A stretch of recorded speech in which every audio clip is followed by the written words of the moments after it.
Take two.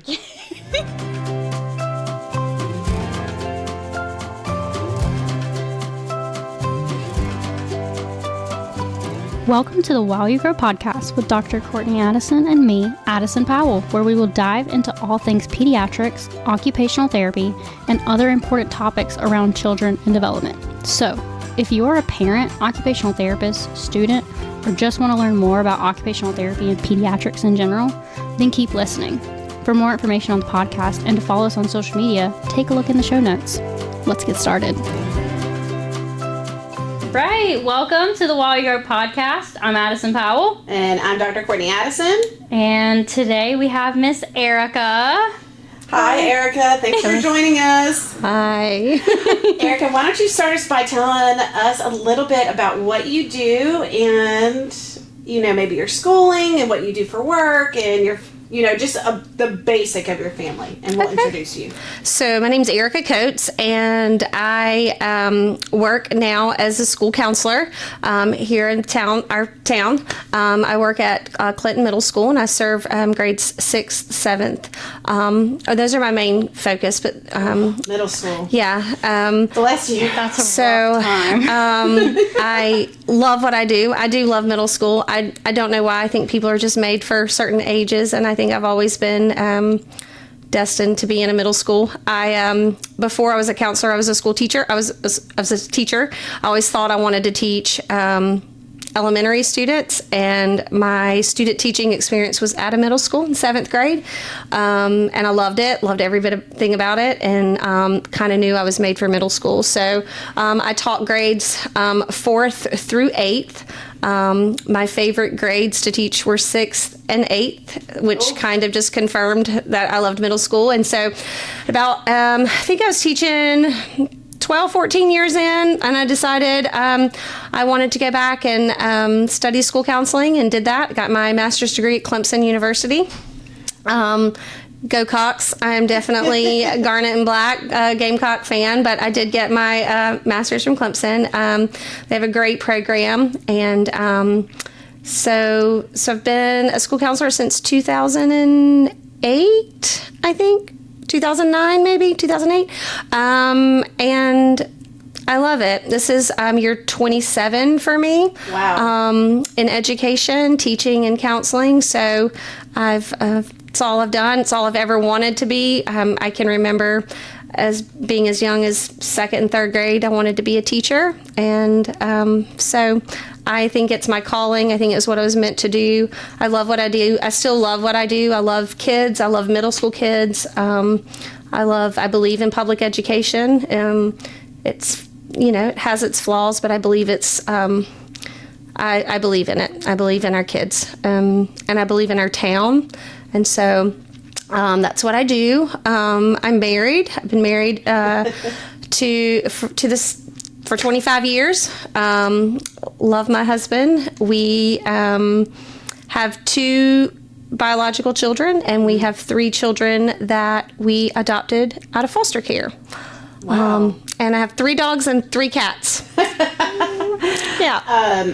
So give me a little background. Erica and I are actually pretty good friends, and some days, every day. Every day. But her house is the best house to be at. It is. It's always something going on. There's always entertainment. There's always movement. Yes. Somebody is doing something. Yes. You love if you knew them, you would love their family. So today I brought you on this podcast as a personal favor. I've seen your journey with your 3 adopted kids that have a little bit of what we call hidden disabilities, in terms super bright kids, amazing off the chart IQ scores, phenomenal, funny, enthusiastic, charismatic, just everything in a kid you can imagine these kids are. But I want you to give parents that are listening to this podcast just about your experience and just advice on different topics of working with those kids. So do you want to talk a little bit about their backgrounds? I'll let you talk about your 3 young ones. So to give you some background about why my husband and I decided to foster. So I was homeless. myself. I have a twin brother, and my brother and I were, for lack of better words, a part of the system. We were never officially in foster care because it was just kind of, back then you just didn't do that, but we were essentially homeless and we moved from house to house to house. So from the time I was about second semester of 8th grade until I graduated from high school, I lived with different people, okay? Whoever would take me in. Sometimes it was a friend's house, or it was my brother's friend's cousin, and they would let me stay. So, but overall, I lived, and we never lived in the same house. He was with friends, I was with friends, or different people. So, and it was hard. And so school was a place for me to feel success, to feel like it was a place I felt I belonged, which is why I wanted to be a teacher, because my teachers were, the light for me. The first time I was ever told that I was smart and that I could be anything I wanted to be was from my 3rd grade teacher. And so I wanted to be just like her. Shout out to Miss Mahaffey, wherever you are, Miss Mahaffey. So she taught me 3rd grade at Lexington Elementary School. So, but I knew that my brother and I couldn't be the only ones in the world that were kind of living like that. And so as I just went through school, I just wanted to be that person for kids like me. And so, which is why I went to be a teacher and then later to be a counselor, because I thought, there has to be, I can't be the only one. And after teaching, I knew that I was not the only one.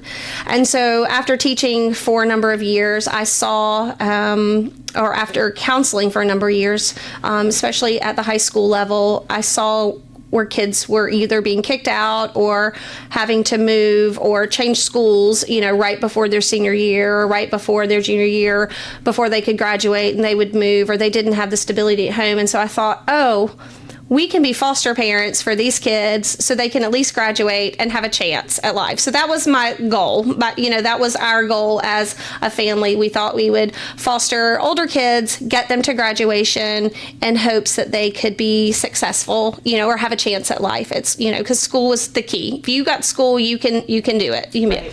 So that's kind of how that started. And so we went through the process to get our license and be foster parents. And then we get our first call, and it was a 4-week-old little boy. And I was like, 4 weeks? That's totally not what we said, but okay, and the placement was going to be a temporary placement, like 6 months. And so I was like, okay, we can do that for this kid. We'll plant a seed. 4 weeks, totally went into fostering thinking I was equipped, that I had the answers. I knew all about it. I mean, I'd been in education for, 20-something years. I know what to do. You had already 2 kids. Yeah, I had 2 kids. I was the bomb parent. My kids were great.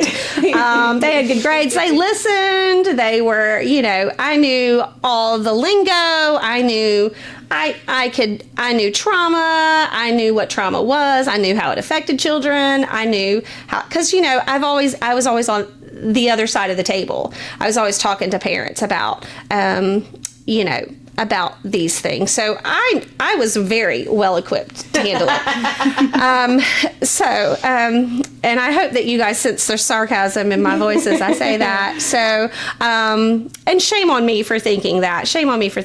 But, so we went in thinking, we got this, as parents. And my husband just followed my lead. He's like, whatever, you got this. I believe in you. I believe in you, Erica. So,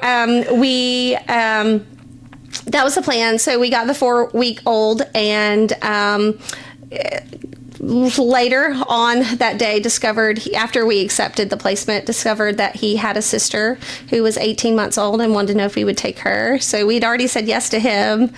And so we were like, I'm not sure. And then we were like, yeah, why not? 6 months. And so that's how we acquired our second placement. And so we went from a family of 2 to a family of 4 overnight. And, they were young, 4 weeks old and 18 months old. And I forget what your question was, but I'm still talking. And so we just tried to, blend the families and tried to just give them their basic needs. Their basic needs weren't being met. It's why they came into foster care. And so we just, our focus in the beginning was just basic needs, getting them healthy because they were sick, making sure they were fed, making sure they were clean, getting them, into therapy, speech therapy, OT, whatever they needed. And that was kind of our focus in the beginning. And that was hard. There was long nights and, lots of emotion and just because you had two other kids too. I had an 8-year-old and a 4-year-old at the time. So it was 8 for 4 weeks and 18 months, at the time. Sounds like madness. Yeah. And so, so then, life goes, and then we ended up getting our third, fifth child because he was the biological brother of our first 2 placements. So we ended up having all 3 siblings, same mom, same dad. And then, of course, 6 months turned into, now almost 10 years. And so we couldn't imagine life without them. But like Dr. Addison said, it's definitely a crazy, chaotic, life. But I tried to keep order and routine because I think that helps them a lot, helps a lot of the behaviors. If not theirs, it keeps me sane, So I don't know what the question was, but I was trying that's to answered. Yeah, okay. How did you get to this point? And how did you, kind of come into, your care? But, one of the things I notice, and maybe this is something that I admire, is the intentionality that you put into holidays and birthdays. Can you talk a little bit of what motivated that and how that has been seen as a benefit in your family?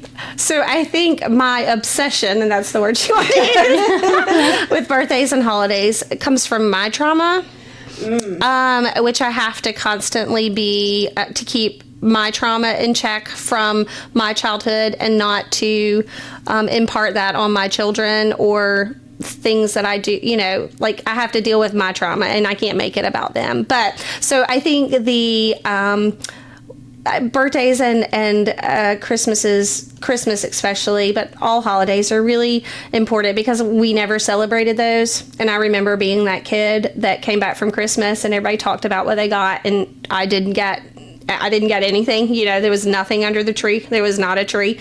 Or my birthday would pass before, my brother and I were twin. I have a twin brother. So it would be 2 days later. It was like, oh, your birthday, So because my parents were both addicts. And so they had their own things that they were dealing with that they didn't really, that wasn't important to them.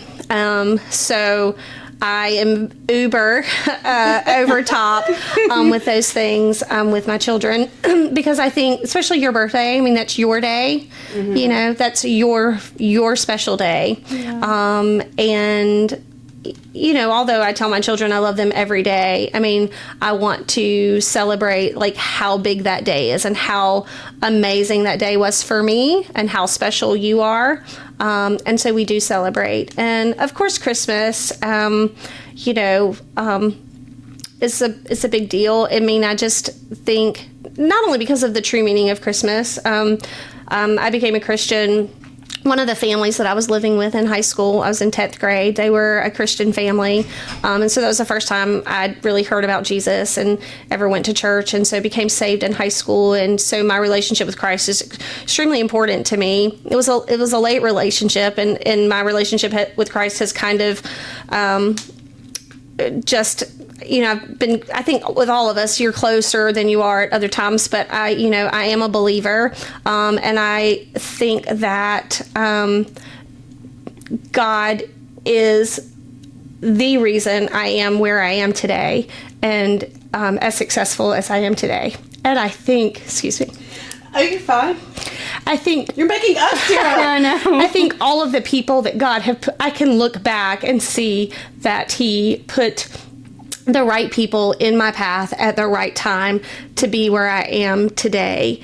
And there's no doubt that I like to say I was chosen. No, I think we're all chosen. I don't think that I'm any special special than anybody else. But I can see where God said, like, I'm not done with you, and so no matter what family I was with or where, I ended up, I see God's hand in all of it. And so Christmas is special for that because I want my kids to see that. Mm-hmm. And I want to know that they are a part of his plan for me. Yeah. Like I believe that God chose all of my children for me, that they were his gift to me, no matter how hard it is on a daily basis, either with my biological children or my non-biological children, that they were chosen for me, and I am made for them and they are made for me.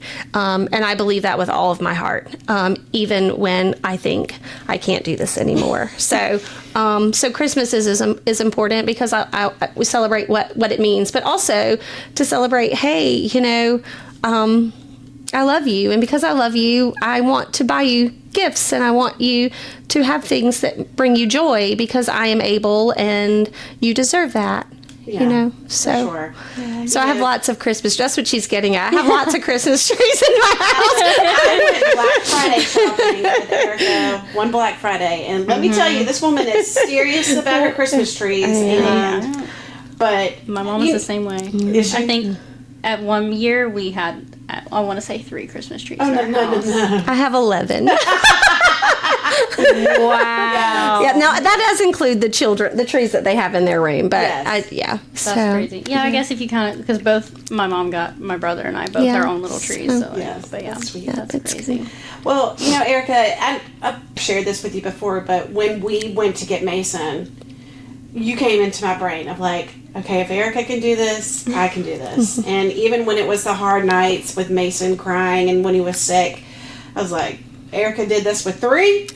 I can do at least 1. So, it is so true. God has put so many different people in our paths, and you being in my path has been, obviously very influential to me. So, getting back to the non-emotional things, but so with the 3 kids coming through, they have even being, when you got them at 4 weeks, 18 months, and a newborn, the trauma they experienced before was severe.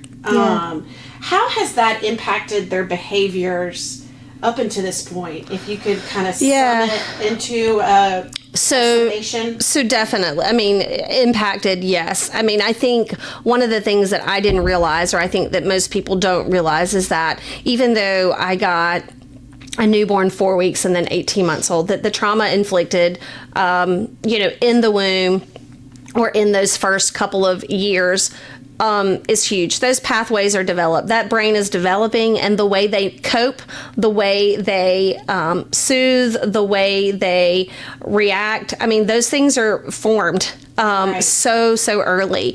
And so if I had to sum up what's difficult or what is the hardest thing, is like trying to just retrain the brain that you don't have to be afraid. You don't have to try and self-soothe. Like we're I'm here. I mean, those are good things to know how to do, but that's all you're doing. You don't have to, do everything on your own or figure it out. That, we're here. Of course, you read about all the effects that drug and alcohol causes in children, in utero, or even after birth, and all 3 of them were positive for a number of things, and they know this, and we talk to them about this. They know their story, and they know their struggles that they have because of what they experienced, but definitely just the ADHD, just the behaviors, the impulsivities, the just processing, all of those things they just struggle with, and it's a direct connection to, I don't think that not all ADHD children have, trauma or, or born addicted, but I think in my 3 younger, it's definitely, they were affected by those things, and we see that in their behavior. Their inability to regulate their emotions or, themselves in a situation, I would see is a huge obstacle. The inability to just focus and try to pay attention, on a task, whether that be in school or out of school or whatever, is definitely one of our biggest struggles. It's just the regulation thing is huge, just huge, know. Yeah. And I think what's fascinating, and I kind of alluded to this earlier, is that they are extremely bright. Yes. And creative. And I'm not talking just like, oh, that's a smart kid. Like, they are intellectually above average. And so talk a little bit about dealing with these super smart kids, but having difficulty with their sensory systems. Yeah. And what are some strategies you've used to kind of like find that middle ground of like, but you still have to sit down and eat your dinner. You still have to sit and attend to class. But I know you're struggling with these, but I know you have the capacity of some sort. So saying that over and over and getting them to hear that is probably the biggest thing for me, because just wanting them to know that, like, this is a struggle for you. Like, I need you to know that this is something you struggle with. I see it. Your teachers see it. You may not see it, but I need you to see it. I need you to see it so that as you grow and mature, that you can try to, learn to cope, in healthy ways. So saying it, talking about it is one thing I do. It's not hidden. We don't talk around them about it. They all know, what their diagnoses are, what that means, what the symptoms are of that, like what does ADHD look like, or what is, what are these things look like, reactive attachment disorder, what does that look like, so that why people are reacting the way they are. I think the other thing is just that I've done is just reading, trying to just read everything I can. I like to say that it's kind of like finding a key to open the lock. And I think I've used this with you a lot, Dr. Addison, is that just finding the key. And I feel like I'm always searching for the key, the right key. And you find that key sometimes and you're like, oh, this works, either with a medication or routine or whatever. And it's like, I found it. Only for there to be a new lock, And so you're like, okay, here we go again. And so that's kind of the feeling that I feel all the time working with them. But I think you just know that that's going to happen. I think that I know that that's how it is. Like, and I think I've, after a few years, I've just come to accept that that's how it's always going to be. And that has made things a little better for me, because I've been able to kind of, okay, this isn't going to go away.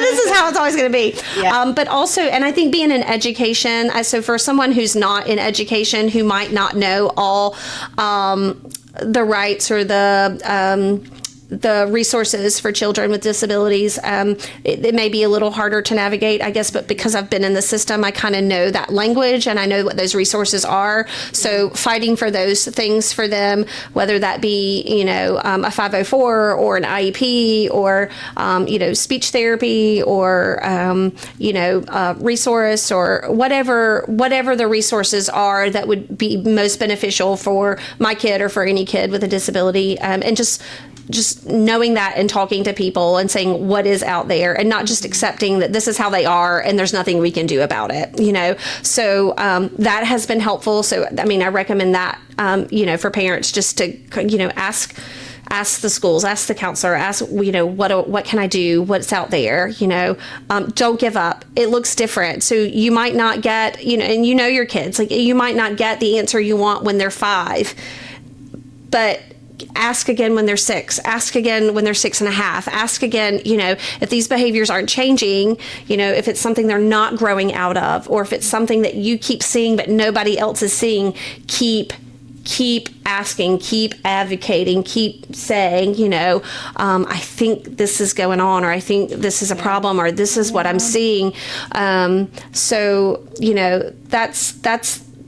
that's probably the hardest. Like, accessing resources is probably hardest because of insurance and wait times and, all that. It's the hardest. And sometimes waiting is the hardest, but just keep going and keep, talking, telling your kids, this is why we're doing this. This is why you're taking this medicine, or this is why we're trying this medicine, or this is, why we're not doing this medicine anymore and we're going to try something else, or, you're growing older and I've noticed this behavior and this is why. So just always talking about it and just advocating. Advocating is good. Yeah, and going off of like that communication, that's so amazing, like how open you are with them, even though some of them are kind of young. And what advice would you give parents in terms of communicating with their children, whether they have maybe just as a complex situation as you have, or even more simple? I think that the advice I give is kids know. They know it's something. They may not be able to know what it is or know how to call it, but they know more than you think they know. And so, I always say just be honest, because if you don't, they're going to create a story in their head of why they're this way or why they're that way. I mean, they're going to do that anyway. And usually that story in kids is I'm just bad. I'm just bad. Everybody's telling me no, or everybody's telling me to stop, or I'm always getting in trouble, or I'm always getting into this. And so I must just be bad. So if you don't tell them what really is going on, or what you think is going on, or something is going on and we need to figure out what it is. Like if you're not having those conversations, they're going to create their story in their head. And so my thought as a mom and as a counselor, a school counselor, and I'm just a measly old school counselor, but as a school counselor, just to be honest with them. I mean, you want to have age appropriate conversations. You want them to understand. But with my kids, it's always been a part of their story and who they are. And we never, they all know, that, where they came from and why they came into care, why they came to live with us. And we celebrate that, and we celebrate that they're really cool kids that think differently and act differently. But sometimes, what you do might not be socially accepted. So we have to kind of just be aware of that. And so just, my advice to parents is just tell them, just be honest with them, just use age appropriate language and just say, hey, this is what it is. Because they know more than you think they know.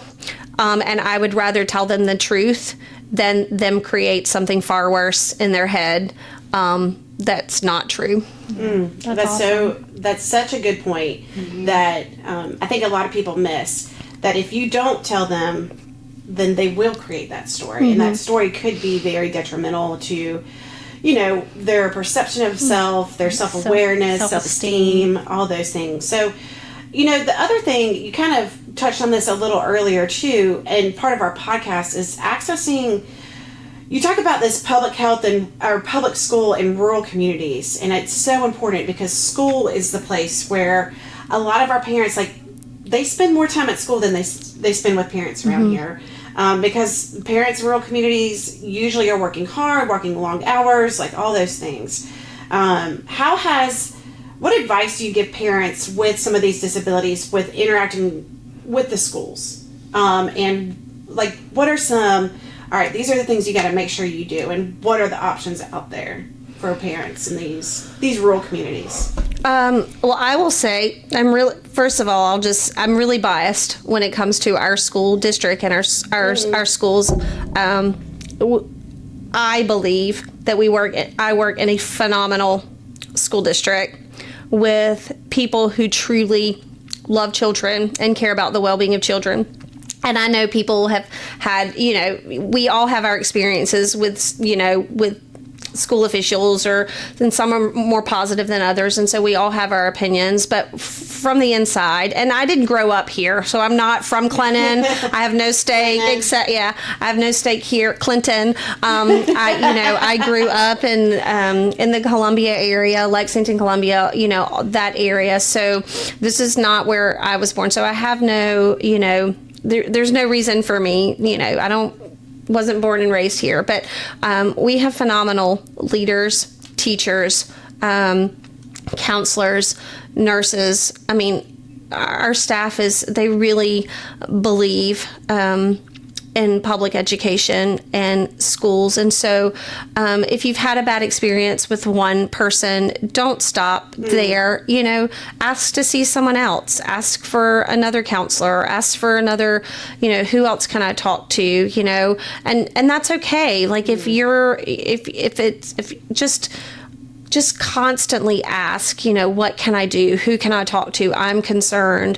What do I need to do next? So, but I do think our district is amazing. And I think we do have people in places that want to help and want to serve kids and want to,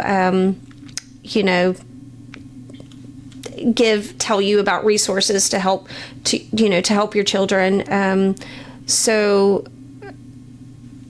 I'm kind of got lost there in what your question was, but just ask. We have wonderful school psychologists that work for our district that are very knowledgeable when it comes to testing kids, and we have counselors. We have mental health counselors in our schools that work.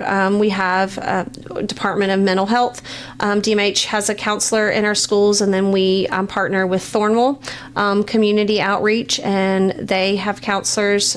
We have 2 counselors with them that are housed in our schools. So, there's just a lot of there are people there to help you and to answer questions. And now I don't know what it's like for other towns and other small towns and other school districts and other schools. I can only speak for, Lawrence 56. I've been here for... I think she's trying to get a raise, y'all. No, I'm on the end, so I'm good. This is the truth, because this is year 27 for me, so I have nothing to lose here. But I do. This is 25 years in this district. Right. And, they're great. And there's just from the OT, from the speech therapist, this speech pathologist, they're all just great and really truly care about our kids and helping them and working. And so, they work with each other. So like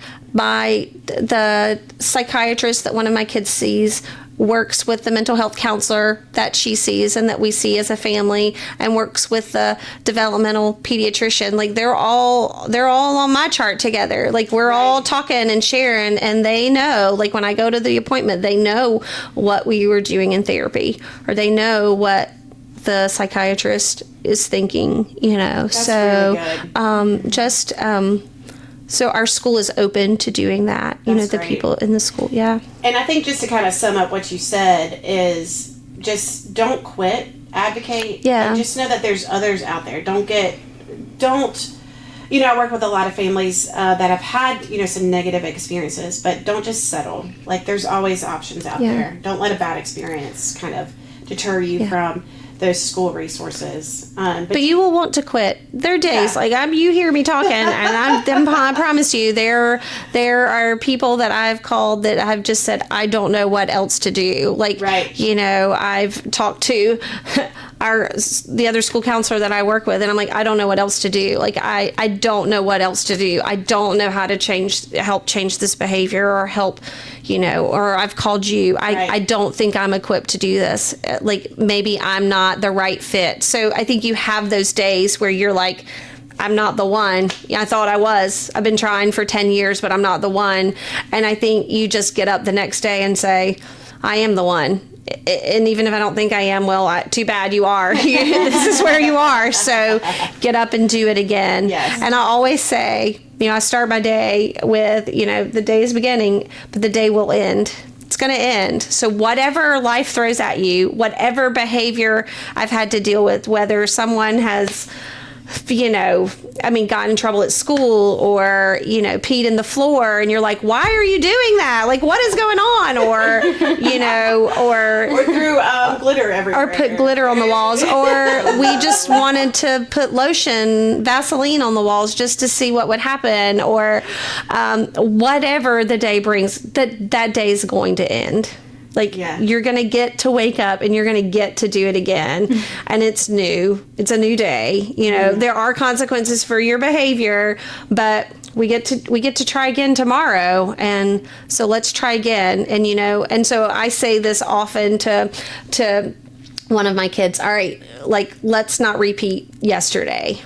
Let's, we know what we did yesterday. Let's not repeat that today. Let's try for something different.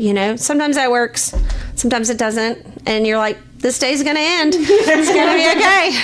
It will end. So, one of the things I know you're a big believer in is discipline, in like a positive discipline way. Talk about, like, I guess your advice for parents. I see a lot of parents that are a little afraid to discipline because their kid has something going on, or they just don't know how, or they think they're overstepping. Talk about the importance of discipline within your family model. Okay.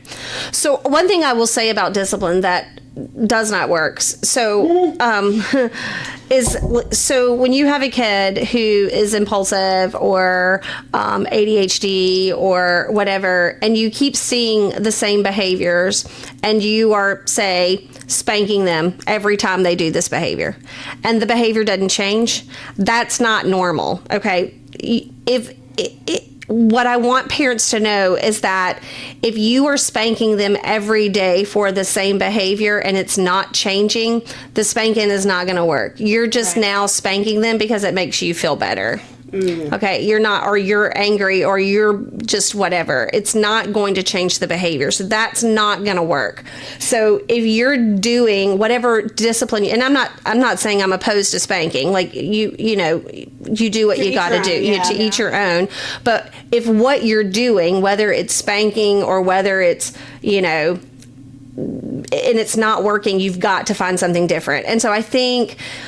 And that's hard as a parent. And that is a struggle for me. Like, I'm always trying to find what works. Like, taking this away or doing this or, and sometimes it's different, or it's different for a different, behavior. So that's the first thing I want parents to know. It's like, you're not going to beat it out of them. It's not going to happen. Okay. Right.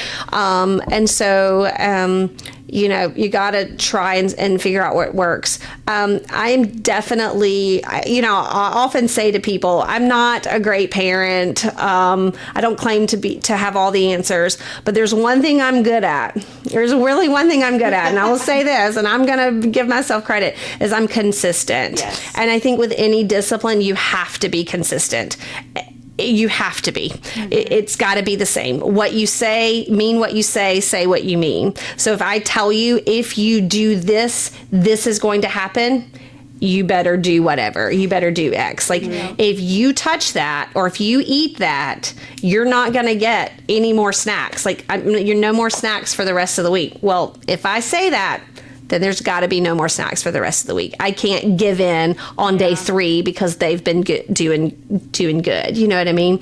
So I try to be very consistent with my discipline. Mean what I say what I mean. And my kids know, like, can I have that? No. Can I have that? No. We don't play that game at our house. If I will say, the answer is no. It's going to be no if you ask me again. And if you ask me in 10 minutes, it's going to be no. So let's just quit this game. Like, you're not going to wear me down. You're not going to wear. Yeah. No. So, just not, because they will wear you. They will do the tantrums. They will kick in the aisle. And it's not, I'm not going to give that behavior attention. This is what it is. This is the consequence.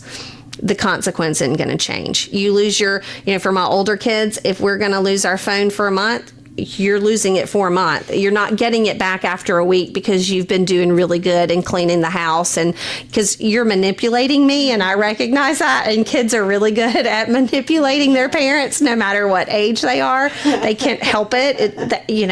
Whether they know they're doing it or not, they do it. It almost comes natural. Yeah, it does. It does. I mean, we did. I did. I was great at it. Anyway, so I think that's the biggest thing I could say, is that, if the consequence is not working, don't keep doing it. It's because it's not going to work. It's not going to one day just magically start working, but to be consistent and to be clear. I feel like my kids know what the rules are, and they know what the consequences are. I mean, they know. There are no surprises. You act this way, this is what's going to happen. I also believe in natural consequences.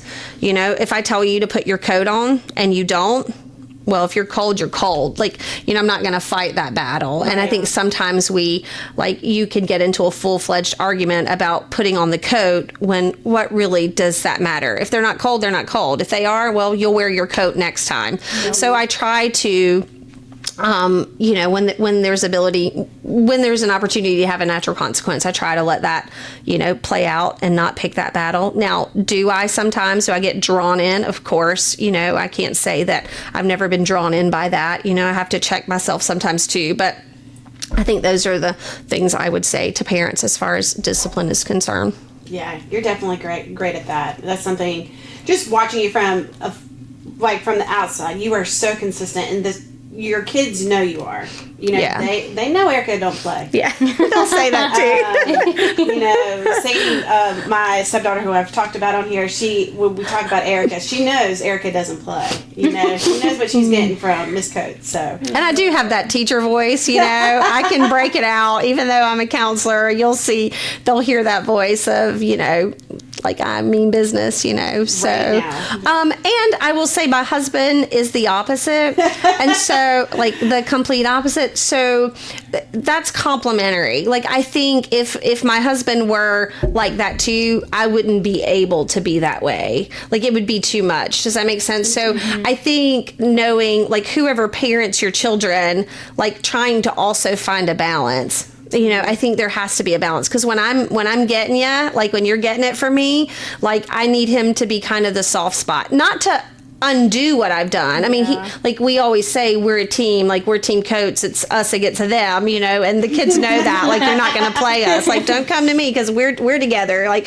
y'all are going to move out one day and it's just going to be me and him. So we're not betraying each other. Y'all are, So he is kind of a soft landing. So I think that kind of gives me permission to be kind of hard sometimes, because I know he's not. So that helps too, like, because I will get into one of my kids and then I'll go in the room and I'm like, okay, I need you to go in there and just say, hey, your mom loves you. I love you. We're going to start over tomorrow. And he's able to kind of just bring it in for me. And then I can take a deep breath and then go in later and be like, I love you. I know that hurts. I'm upset. You've hurt me, but tomorrow's a new day. We'll start over, And we say that a lot. Tomorrow's a new day. Tomorrow's a new day. Like, I really hope, I'd like to believe, and I really pray that my kids will know that, that I've always said to them, tomorrow, we can start over. Like, we're not going to carry. Now, your consequence may be several days or a week or whatever, but we start over tomorrow. Like, this is not something I'm hanging over you to like, so. Yeah. We can cut this out if we get to this point, but one of the funniest stories is when they decided to give each other piercings. Oh no. So these are the two older ones. Yes. And you talk about natural consequences, two of the best kids.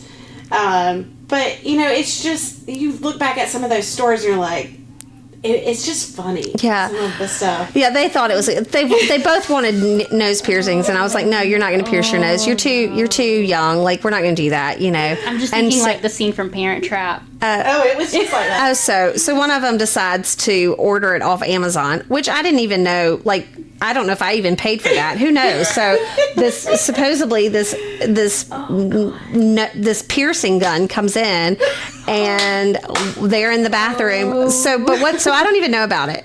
And so when I think back, I'm like, did they think I was not going to see the hole in their nose? Like, at some point, like, where did y'all go? Like, what were y'all thinking? Like, but anyway, ask for forgiveness, not permission. So my oldest drops off and so apparently the younger one, she decides I'm not doing it. She did it she's like, if you do it, I'll do it. Well, then the older one did it, and she was like, I'm not doing it. So she punked out like right at the end. So here we have the older one who has this thing, and she's driving, and so she brings she drops the one off at the ball field or where the one, and she gets out of the car like backwards. And so she gets out of the car and she's standing backwards, and I'm like, I mean, you already know something, like, how dumb. And I was like, hey, she's like, hey, I gotta go. And I was like, turn around, like, what's going on? And she's got like blood running down her face and like this crooked nose ring. And I was like, I look at her and I just was like, what are you doing? Like, what are you thinking? So anyway, we laugh about it now, but she was in trouble and, you know, she had some consequences and, but it's, when you think about, and she'll say now, because she's a sophomore in college, getting ready to be a junior, and she's like, what was I thinking? And I think that's what we need to know about kids. Like, even, and they're really smart. Like, she's really bright. She's extremely bright. And she's like, what? Why did I think I could get away with that? So I think as parents, we need to kind of just recognize that they just do stupid stuff because they're all impulsive, I guess, at some point. I mean, I was like that as a teenager. Yeah. Like, that's definitely a weird phase. Yeah. Well, the other thing I want to touch on is your support system. You have some amazing friends. I do. And just how much do you lean into that support system?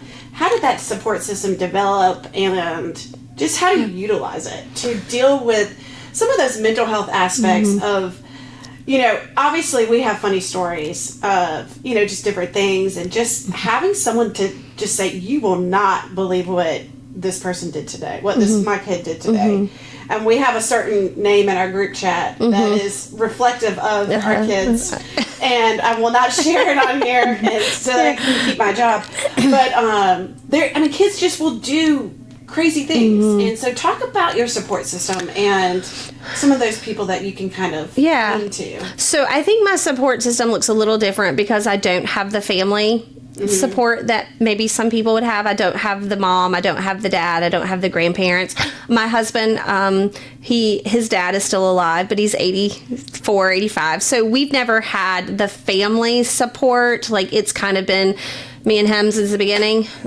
And that's not proper grammar, I know, but so it's just been the two of us, and it's either us or that's it, you know. But we have a great church family who has supported us since we, you know, joined the church. We attend First Baptist in Clinton, and they've been a huge support to us when, you know, we've had surgeries, or we've had, you know, or when we adopted the kids or fostered the kids, you know, they've brought dinners and they've done that. So we have, they've prayed for us and over us and over our kids. And so that's been a huge support, our church and our Sunday school class. I have really good friends. I think one thing I'm good at as a friend is that, or as a person, is that I don't judge. Like, I'm totally not judgmental. Like, I don't know if that's because of my life experiences or things that I've done or said or been. I just don't, like, I don't judge you. You come as you are, and I accept you as who you are. And I hope that people know that about me. Like, it's one thing, like, that, you know, when I leave the world, I want people to say, like, I always felt like I could tell her anything and she's not going to judge me. Like, I really hope that. I hope I give that vibe. I feel like I do. And I think because I do, my friends are the same with me. And they feel like, you know, she's not going to think of me differently, and so I'm not to her. And so I have really good friends. My friend Katie, Courtney, my friend Sonia, like, I have so many that just will listen to me and accept me for my quirks and recognize, like, my trauma and things. And so, you know, and they don't judge that, and they just listen. You know, that whole TikTok thing, we listen and we don't judge. I mean, yes. I love that because that's what they do. And sometimes that's what I need them to do. I'm not asking you to fix it. Right. I'm not asking you to do anything. I just need you to tell me that I'm not crazy and that I'm doing a good job, and that, you know, what you did was right, or maybe you shouldn't have said that, Erica. And I feel like friends can tell me those things, and they know that I'm going to hear that, and that I'm okay with being wrong or doing something that didn't use the best judgment. And they can check me on that, and I can accept that. And so I do lean on my friends a lot to say, this is what happened. And I think my friends don't look at my kids differently. Like, they recognize that the behaviors that they do, they recognize where that comes from, and they don't look at them as bad kids or weird kids or whatever. They love them for who they are. They accept them. And so that makes it easy for me to talk to them and to tell my stories, and and know that they're still going to want to hang out with us, even though my kid just did that or whatever. So but just contributing to those relationships and trying to be a good friend back as well, because we all have our stuff. My stuff is not my stuff is big to me, but you got your stuff too, and so recognizing that it's not always all about me, that I have to be a good friend to them as well. And so, I've been very lucky to have amazing people in my life. And I will say, even like my workplace, my school, my district, they've always been so very supportive of whatever I needed to do for my kids. They recognize that this is hard. And so on Adoption Day, because we celebrate Gotcha Day, their Adoption Day, that's a huge day for us. We celebrate that because that's the day I got to be officially your mom, and and what a great day that is. And so, but I couldn't have gotten there without my boss letting me leave 30 minutes early to go do a visit, or to go to DSS, or to go to this doctor's appointment. I mean, with all the doctor's appointments in theory, sometimes I have to be out of work, or I have to leave early. And so all of my principals, all of my superintendents, all of the people that I work with have been so gracious to say, absolutely, we support this. We support this journey with you. And we're, and my kids, we're out of district, so my kids technically can't, shouldn't go to this district, but the district lets them, even with all of their stuff, even with all of the therapy that they need or the resources that they need, they accept them because of me, and because, and I think that's incredible. I think that's incredible that they value me, that they value my children, and they see my children as being citizens one day, maybe living in this town and needing to be productive. And so they invest in them, in this amazing way. So huge support group from where I work to my friends to my church to everything. And the same with my husband too. He has a great group of people that support him, and that don't judge. They listen and watch and don't judge. They might laugh, or they might oh my gosh, but don't judge. They just see that it is what it is. I really, obviously value the relationships, and just I feel like, one of the themes of our show is meeting everyone where they're at, not judging, but just accepting where they are on that day with what they've got going on. And, your talking to us has brought so much of this to light, so much of that real authentic experience of being a parent, but also being a parent that has to work, that lives in a rural community, that is trying to be a good person, trying to be a great church member, doing all these things, and just those everyday true battles, not the things you see on social medias of the better, or the not better, but the easier way. So we appreciate you coming on. Yeah, thank you for having me. I just, the struggle is real. I want parents, any parent, even if your children aren't, diagnosed with some disability. I mean, parenting is hard. We say parenting is not for punks. It's not for the lighthearted. I mean, you're raising kids to be productive citizens. I mean, that's huge responsibility. And it's so fast, I mean, it's like you're teaching them to, eat and use the potty, and it's just, then it's like, whoa, you're trying to teach them to be social. You're trying to teach them to have, what they need academically to move on. You're trying to teach them, it's just so hard. Parenting is hard. And if you're doing it every day, then it's even harder, Yes. And so I will say life is crazy. I don't watch a lot of TV. When I do, I binge because it's like I only got 2 days or I got a day, so I got to watch everything I can. You're always on. You're never off. Yes. I don't think that ever goes away. I've heard that's just for the rest of your life. So, because, I've been thinking, okay, 18 or when they finish college. I don't think that's when it ends. So, we're not perfect. We're going to mess up. I mess up all the time. But today will end. We get to start again. We get to start again tomorrow, and we just take one day at a time. There's no need, and I catch myself worrying sometimes, but you can't do that because you're not going to fix it. I mean, worrying about it's not going to change it. Oftentimes I think about one of my daughters struggles in school behavior wise. I mean, super smart, can do it, but is so, she just doesn't fit the box of, what public education looks like sometimes. I mean, she's very different. And so with that, she's very unfocused and very fidgety and, doesn't make the grades that you think she's make. And so, I think I lost my thought, but I just trying to get people to see, they are smart in different things, and it's hard and we're gonna mess up, but you just keep going. You just get to do it again. I tell her all the time, we get to do this again tomorrow. I'm worrying. Sorry. Oh, I know I was gonna say, I worry about her in 6th grade, and then I think, how am I gonna get through high school with her? Well, why am I why am I at high school right now? We're just in 6th grade. So many things can change between now and 10th grade. So don't go there. Always having to bring myself back. So I tell parents, just want parents to know, let's just take one day at a time, 1 minute at a time, and then this day will end and we'll do it again tomorrow.